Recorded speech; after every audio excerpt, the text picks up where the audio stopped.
warahmatullahi wabarakatuh. Nama saya Rufi Zawalni dengan nomor NIM 2014-050023 akan membacakan Quran Surah Al-Baqarah ayat 177 beserta dengan tafsirannya. A'udzu billahi minasyaitonir rajim. Bismillahirrahmanirrahim. Laisal birra an tuwallu wujuhakum qibalal masyriqi wal maghribi walakinnal birra man amana billahi wal yawmil akhir wal malaikati wal kitabi wan nabiyina wa atal mala ala hubbi zawil qurba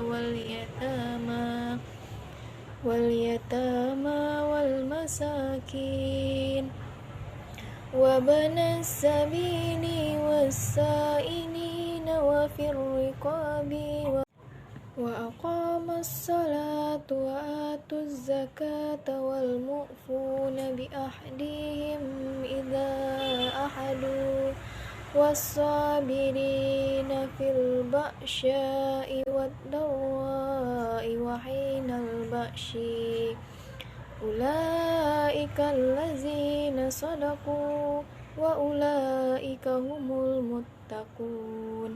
Syadaqallahul azim.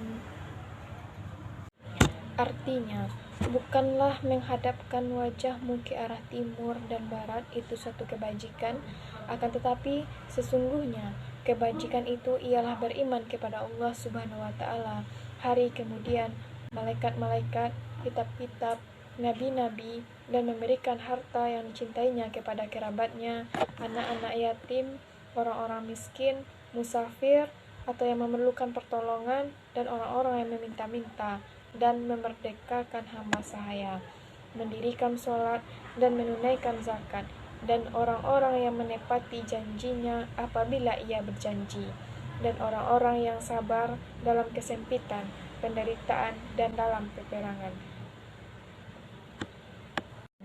Mereka itulah orang-orang yang benar imannya, dan mereka itulah orang-orang yang bertakwa. Selanjutnya yaitu tafsiran dari Quran Surah Al-Baqarah ayat 177 ini.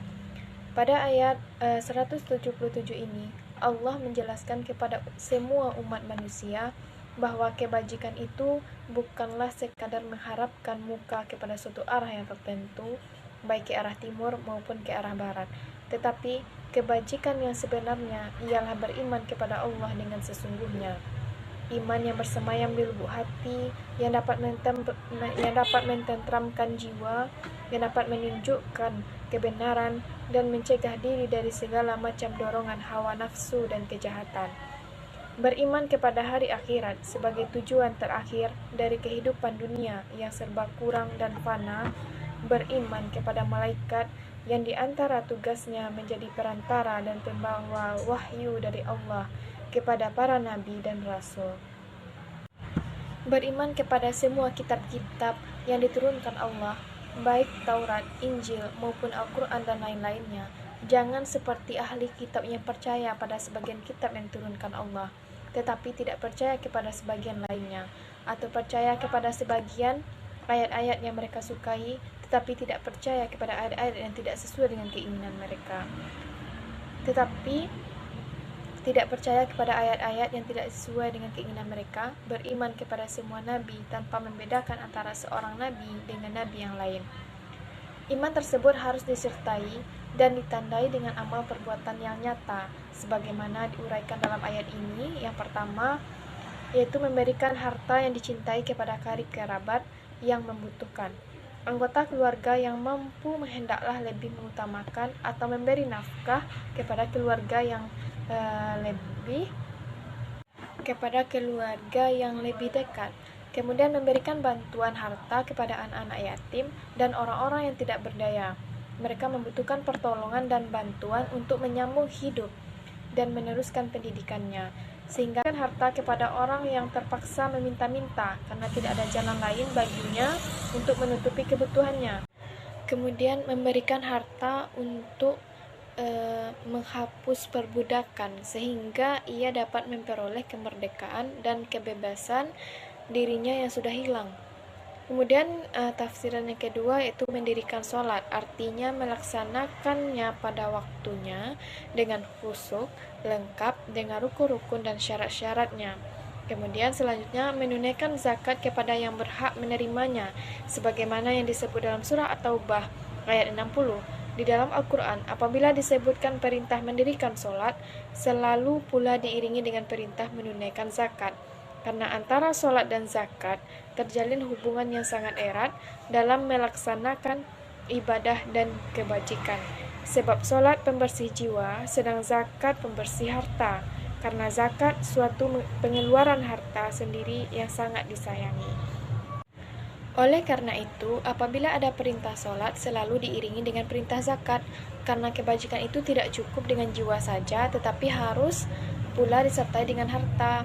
Oleh karena itulah, sesudah Nabi Muhammad SAW wafat, para sahabat sepakat tentang wajib memerangi orang yang tidak mau menunaikan zakat hartanya. Kemudian selanjutnya, menepati janji bagi mereka yang telah mengadakan perjanjian. Segala macam janji yang telah dijanjikan wajib ditepati, baik janji kepada Allah seperti sumpah dan nazar dan sebagainya, maupun janji kepada manusia, terkecuali janji yang bertentangan dengan hukum Allah atau syariat Islam, seperti janji berbuat maksiat, maka tidak boleh atau haram dilakukan. Hal ini dikuatkan oleh sabda Rasulullah SAW, tanda munafik ada 3, yaitu apabila ia berkata, maka ia selalu berbohong. Kemudian apabila ia berjanji, maka ia selalu tidak menepati janjinya. Apabila ia dipercayai, maka ia selalu berkhianat. Riwayat Muslim dari Abu Hurairah RA. Kemudian selanjutnya, sabar dalam arti tabah, menahan diri dan berjuang dalam mengatasi kesempitan, yakni kesulitan hidup seperti krisis ekonomi, penderitaan seperti penyakit atau cobaan, dan dalam peperangan, yaitu ketika perang sedang berkecamuk. Mereka itulah orang-orang yang benar dalam arti sesuai dengan sikap, ucapan, dan perbuatannya. Itulah tafsiran dari Quran Surah Al-Baqarah ayat 177. Saya sudahi dengan wassalamualaikum warahmatullahi wabarakatuh.